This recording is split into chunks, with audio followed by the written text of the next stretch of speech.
எதிர்காலத்திலும் நிகழ்காலத்திலும் நடக்கும் உண்மைகளை பற்றி பேசுகிறேன். நன்றாக நினைத்து பாருங்கள். எல்லாருக்கும் வணக்கங்க.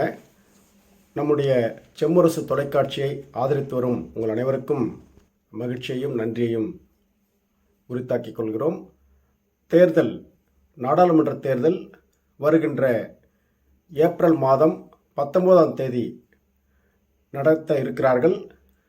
ஜூன் மாதம் 4ஆம் தேதி அதனுடைய அடுத்த பிரதமர் யார் என்கின்ற வாக்கு எண்ணிக்கையின் முடிவுகள் அறிவிக்கப்படுவதாக இருக்கிறது. இதெல்லாம் புதிதாக இப்போது வந்திருக்கக்கூடிய செய்தி, நாம் அனைவரும் அறிந்த செய்திதான். இதில் அறியாத செய்தி, நாம் பார்க்க வேண்டிய செய்திகள் சிலது இருக்கிறது. அதற்காகத்தான் இந்த வீடியோ. மக்கள் முன்னால் ஒரு மிகப்பெரும் கேள்வி, குழப்பம் இருப்பதாக ஊடகங்கள் தொடர்ந்து அவர்களுக்கே உரிய பாணியில் பல்வேறு தகவல்களை அளித்து வருகிறார்கள். மக்கள் தெளிவாக இருக்கிறாங்க. அவர்கள் காஷ்மீரின் தனி அந்தஸ்தை ரத்து செய்து, எந்த காலத்திலும் இந்தியாவுடன் கடந்த காலத்தில் இருந்திராத காஷ்மீரை இந்தியாவோடு வலுக்கட்டாயமாக இணைத்து அங்கு இருக்கக்கூடிய இயற்கை வளங்களை எல்லாம் அம்பானி, அதானி போன்ற கார்ப்பரேட் முதலாளிகள் கொள்ளையடிப்பதற்கு அவர்கள் வழி செய்திருக்கிறார்கள். பண மதிப்பீட்டை ஒரு மாலை நேர திடீர் அறிவிப்பின் மூலம் ஒட்டுமொத்த மக்களையும் அல்லலுக்குள்ளாக்கி மிக வேதனையான ஒரு நிலையை, ஒரு பொருளாதாரம் குறித்த அடிப்படை அறிவே இன்றி அரசு கஜானாவில் இருப்புக்காக இருந்த 1.25 லட்சம் கோடியை எடுத்து செலவு செய்தவர்கள் தற்போது ஆண்டு கொண்டிருக்கக்கூடிய பாஜக கட்சியினர் என்பது மக்களுக்கெல்லாம் தெரியும். சிஏஏவை அவர்கள் எவ்வளவு நயவஞ்சகமாக இப்போது அறிவித்திருக்கிறார்கள், அது நடைமுறைக்கே கொண்டு வந்திருக்கிறார்கள். சிஏஏவை ஆதரித்த அதிமுக மக்களிடம் நாடாளுமன்ற தேர்தலுக்கு தங்களது கூட்டணியின் துணையோடு வாக்கு கேட்டு வருகிறது. இதையெல்லாம் தமிழக மக்கள் தெளிவாக உணர வேண்டும்.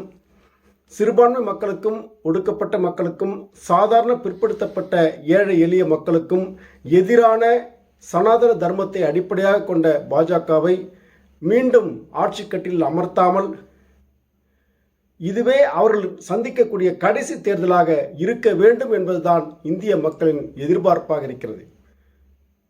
அல்லது நாம் இதற்கு மாற்றாக அடுத்து 3வது முறையும் வேண்டும் மோடி என்று மோடியை ஒருவேளை இந்திய மக்கள் தேர்வு செய்தால் இதுவே இந்திய மக்கள் சந்திக்கும் கடைசி தேர்தலாக இருக்கும். அதன் பிறகு அவர்கள் ஒரு சர்வாதிகார காட்டாட்சியை அறிவிக்க இருக்கிறார்கள். ஆர்எஸ்எஸ் தோன்றி 100 ஆண்டுகள், 2025 வந்தால் ஆர்எஸ்எஸ் தோன்றி 100 ஆண்டு ஆகிறது. அப்போது அவர்கள் அகண்ட இந்து தேசத்தை, இந்தியாவை இந்து ராஷ்டிரமாக அறிவிப்பதை நோக்கி ஒற்றை தேசமாக மாற்றி, ஒரே நாடு ஒரே தேர்தல், இனி எல்லா தேசியங்களுக்கும் தனித்தனி அந்தஸ்தெல்லாம் மறுத்து ஒரே இந்திய தேசமாக மாற்றுவதை நோக்கி அவர்கள் செல்வார்கள். அந்த மூர்க்கத்தனமான ஆட்சி வேண்டுமா? மீண்டும் ஜனநாயக ரீதியிலான ஆட்சி. இந்த ஜனநாயக ஆட்சியிலேயே 1008 கோளாறுகள் இருக்கிறது. இருந்தாலும் இந்த ஜனநாயக ஆட்சி நீடிக்க வேண்டும். மக்கள் தங்களது சட்டமன்ற உறுப்பினர்களையும் நாடாளுமன்ற உறுப்பினர்களையும் தேர்ந்தெடுத்து அனுப்பும் இந்த குறைந்தபட்ச ஜனநாயக உரிமையேனும் நமக்கு வேண்டும். இதிலிருந்து தான் அதிகபட்சமான உயர்ந்த கட்ட ஜனநாயகத்தை நோக்கி மக்கள் முன்னேற முடியும். ஆனால் பாசிச சர்வாதிகார காட்டாட்சி வந்தால் அவர்கள் வைத்ததுதான் சட்டம். எதிர்க்கட்சிகள் எல்லாம் பந்தாடப்படுவார்கள், கொல்லப்படுவார்கள், சிறையிடப்படுவார்கள். அதை நோக்கி இன்றே அவர்கள் அம்பேத்கரின் பேரன் உட்பட, ஆந்திராவின் வரவர்ராவ் உட்பட பல்வேறு அறிஞர்களை கேள்வி கேட்பாரற்ற முறையில் சமூகத்திற்கு குரல் கொடுப்பவர்களை எல்லாம் அவர்கள் ஆண்டு கணக்கில் சிறையில் வைத்திருக்கிறார்கள். இது அடுத்து இந்து ராஷ்டிரமாக மாறினால் என்னென்ன கொடுமைகள் நடக்கும் என்பதை சமூகத்தின் மீது அக்கறை உள்ள அனைவரும் எண்ணி பார்க்க வேண்டும். கோவிந்த் பன்சாரியா கொல்லப்பட்டார். கௌரி லங்கேஷ் பத்திரிகையாளர் கொல்லப்பட்டார். கோவிந்த் பன்சாரி என்ன பண்ணார்? அவர் இந்த பாஜகவின் தகுதித்தங்களை எல்லாம் மக்களிடம் சென்று அன்றாடம் அம்பலப்படுத்தினார். அதற்காக அவர் கொல்லப்பட்டார். கௌரி லங்கேஷ் என்ன பண்ணாங்க, இவர்கள் 2014 பாஜக எப்படி தில்லுமுள்ளு செய்து ஆட்சியில் வந்தது என்பதை அம்பலப்படுத்த இருந்தார்கள். அவர் வீட்டிலேயே படுகொலை செய்யப்பட்டார்.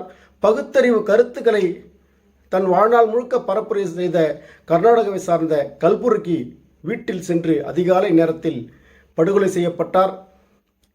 இப்படி எண்ணற்ற படுகொலைகள், அறிவுத்துறையினர் எல்லாம் மிரட்டப்பட்டார்கள். மாற்று கருத்து உள்ளவர்கள் எல்லாம் மிரட்டப்பட்டார்கள். சமூக ஊடகங்களில் வலதுசாரி என்ற பெயரிலோ அல்லது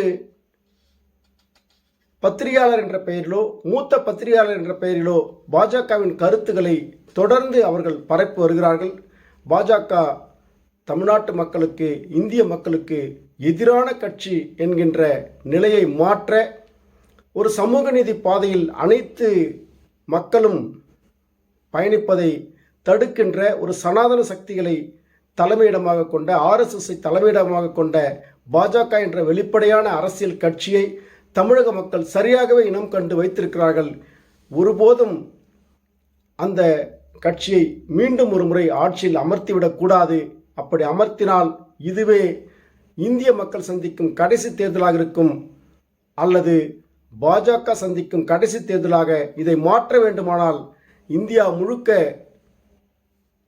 சமூக நீதி விரும்பக்கூடிய அனைத்து சக்திகளும் ஓரணியில் திரண்டு இந்த தேர்தலை எதிர்கொள்ள வேண்டும்.